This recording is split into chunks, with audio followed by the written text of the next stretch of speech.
Hello friends, welcome to home food recipes. આજે આપણે બનાવીશું ચાસણીની ઝંઝટ કર્યા વગર ફક્ત 10 જ મિનિટમાં ગુજરાતી લગ્ન પ્રસંગમાં હોય છે એવો જ લાઈવ મોહનથાળ, જે ખાવામાં ખૂબ જ ટેસ્ટી લાગે છે અને મોઢામાં મૂકતા જ ઓગળી જાય એટલો સોફ્ટ અને દાણાદાર આ લાઈવ મોહનથાળ હોય છે, જેને લચકો મોહનથાળ પણ કહેવામાં આવે છે. પરફેક્ટ માપ સાથે આજે હું તમને આ લાઈવ મોહનથાળ બનાવવાનું શીખવાડીશ. તો ચલો એને બનાવવાનું શરૂ કરીએ. સૌથી પહેલાં આપણે કોઈ થાળો કે પછી પ્લેટ લઈ લઈશું. એમાં આપણે 200 ml વાળો 3/4 કપ એટલે કે પોણા કપ જેટલો સહેજ આ રીતનો અધકચરો બેસન લઈશું. ગ્રામમાં 75 ગ્રામ જેટલું આ બેસન છે. હવે એની અંદર આપણે 1/4 કપ એટલે કે પા કપ જેટલું બારીક બેસન ઉમેરીશું. જે ભજીયાનું ખીરું બનાવવામાં યુઝ કરીએ છીએ આ જ બારીક બેસન છે. ગ્રામમાં 20 થી 25 ગ્રામ છે. ટોટલ બંને મળીને આપણે 1 કપ એટલે કે 100 ગ્રામ જેટલો બેસન લીધો છે. હવે એમાં આપણે હાફ ટેબલ સ્પૂન જેટલું દૂધ ઉમેરીશું અને હાફ ટેબલ સ્પૂન જેટલું આપણે એમાં પીગાળેલું ઘી ઉમેરીશું. શરૂમાં બસ મેં એમાં હાફ ટેબલ સ્પૂન દૂધ અને ઘી એડ કર્યું છે. સરસ આપણે એને બંને હાથોથી આ રીતે ઘસતા રહેવાનું છે. આ પ્રોસેસને ધાબો આપવો કહેવામાં આવે છે. આ રીતે ધાબો આપવાથી મોહનથાળનું જે ટેક્સચર છે એકદમ સરસ આવે છે. તો આ સ્ટેપ તમારે ચોક્કસ ફોલો કરવું. થોડુંક મને સૂકું લાગ્યું તો ફરીથી આની અંદર મેં હાફ ટેબલ સ્પૂન પીગાળેલું ઘી અને હાફ ટેબલ સ્પૂન રૂમ ટેમ્પરેચરનું દૂધ ઉમેર્યું છે. સરસ હવે બંને હાથોથી એને આપણે ઘસી લેવાનું છે. ટોટલ આટલા લોટમાં 1 ટેબલ સ્પૂન ઘી અને 1 ટેબલ સ્પૂન દૂધ યુઝ થયું છે. આ રીતે ઘસવાથી તમે જોઈ શકો છો કેટલું સરસ મિક્સચર દાણાદાર થઈ ગયું છે. તો આ મિશ્રણને હવે હળવા હાથે આ રીતે દબાવીને 10 મિનિટનો આપણે રેસ્ટ આપી દઈશું. 10 મિનિટનો રેસ્ટ આપ્યા પછી આપણે એક મોટા કાણાવાળી ચાળણીથી બધું જ ચાળી લેવાનું છે, કારણ કે ધાબો દીધા પછી એમાં ઘણી બધી ગાંઠ આવી જાય છે. તો એને આપણે ચાળણીથી ચાળીને દૂર કરી લેવાની છે. પણ જે તમે ચાળણી લેતા હોય મોટા કાણાવાળી જ લેવી, નાના કાણાની બિલકુલ પણ ના લેવી, નહીં તો એ ચડાશે જ નહીં. તો જેટલું બની શકે એટલું આપણે આ રીતે હાથથી ઘસતા રહીને પહેલાં એને ચાળી લેવાનું છે. અને છેલ્લે જે આમાં આ રીતના મોટા મોટા પાર્ટિકલ્સ રહી જાય છે એને આપણે નાના મિક્સર જારમાં એડ કરીને ક્રશ કરી લઈશું. નીચે પ્લેટમાં તમે જોઈ શકો છો એકદમ સરસ દાણાદાર બેસન નીકળ્યો છે. તો બાકીનું જે પાર્ટિકલ્સ રહી ગયા છે એને આપણે નાના મિક્સર જારમાં એડ કરીને પીસી લઈએ અને એને પણ આપણે ગળણીથી ગાળી લઈશું. તો આપણો મોહનથાળ માટેનો લોટ બનીને તૈયાર છે. હવે મેં ગેસ ઉપર એક નોનસ્ટિક પેન ગરમ કરવા મૂક્યું છે. એમાં આપણે અડધો કપ રૂમ ટેમ્પરેચરનું ઘી ઉમેરીશું. ટોટલ બારીક અને ગગરો બેસન મળીને 1 કપ હતો તો આપણે અડધો કપ ઘી લેવાનું છે. થોડોક બારીક બેસન ચોક્કસ એડ કરવો તો મોહનથાળ એકદમ સરસ ટેક્સચરનો બને છે. ઘી જ્યારે સરસ ઓગળી જાય ત્યારે આપણે એમાં ધાબે દીધેલો જે લોટ તૈયાર કર્યો હતો એ બધો જ એડ કરી દઈશું. આ મોહનથાળમાં ઘી થોડુંક આગળ પડતું જ લેવાનું હોય છે. હવે આપણે એને એકદમ ધીમા તાપે 5 થી 6 મિનિટ માટે સતત હલાવતા રહીને શેકવાનો છે.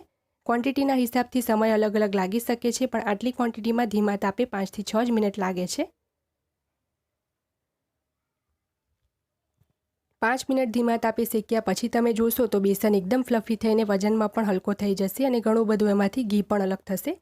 તો હવે એની અંદર આપણે અડધી ચમચી પાણીમાં મિક્સ કરેલો ઓરેન્જ રેડ ફૂડ કલર ઉમેરીશું.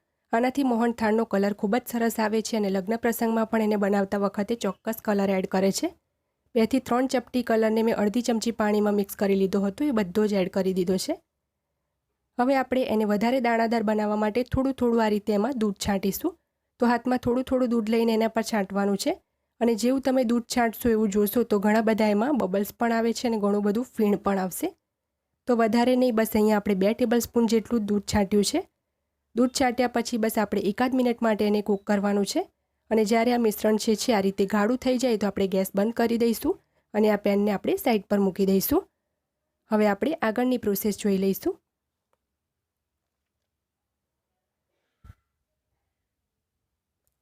હવે એક સોસપેનમાં આપણે 1/3 કપ એટલે કે 80 ml જેટલું પાણી અને અડધો કપ એટલે કે ગ્રામમાં 85 ગ્રામ જેટલી ખાંડ ઉમેરીશું. અને ખાંડને આપણે પહેલાં ધીમા તાપે કન્ટિન્યુઅસ ચલાવતા રહીને ઓગળવા દઈશું. 2 થી 3 મિનિટ પછી જ્યારે ખાંડ ઓગળી જાય ત્યારે આપણે ચમચાની ઉપર જે કંઈ પણ લાગેલું છે એને ચેક કરવાનું છે. તો આ મિશ્રણ જે છે ચીકણું લાગવું જોઈએ. આપણે આમાં કોઈ સ્ટાર નથી બનાવવાનો, બસ ખાંડ અને પાણીનું જે મિશ્રણ છે એ ચીકણું લાગવું જોઈએ અને થોડું ગાઢું રહેવું જોઈએ. એટલું જ એને કૂક કરવાનું છે. એ પછી મેં એમાં 10 થી 12 કેસરના તાંતણા અને અડધી ચમચી ઇલાયચીનો પાવડર એડ કર્યો છે. સરસ એને મિક્સ કરી લઈએ. વાટકીની અંદર 1-2 ટીપા કલર વધેલો હતો એ પણ મેં એડ કરી દીધો છે. બેસનમાં એડ કર્યો હતો કલર તો આમાં નહીં ઉમેરો તો પણ ચાલશે, પણ વાટકીમાં 1-2 ટીપા હતા એ મેં એડ કર્યા છે. હવે જે બેસન કૂક કરીને રાખ્યો હતો એ પેનને ફરીથી મેં ગેસ પર ચડાવી દીધું છે અને એમાં આપણે ખાંડ અને પાણીવાળું જે ચીકણું ગાઢું મિશ્રણ બનાવ્યું હતું એ એડ કરી દઈશું. સરસ મિક્સ કરીને બસ આપણે એને થોડું ગાળું થાય ત્યાં સુધી કૂક કરવાનું છે. આ સ્ટેજ ઉપર એમાં હું 1 ટેબલ સ્પૂન જેટલા ડ્રાયફ્રૂટ્સ પણ એડ કરું છું, જેમાં મેં કાજુ, બદામ અને પિસ્તા એડ કર્યા છે.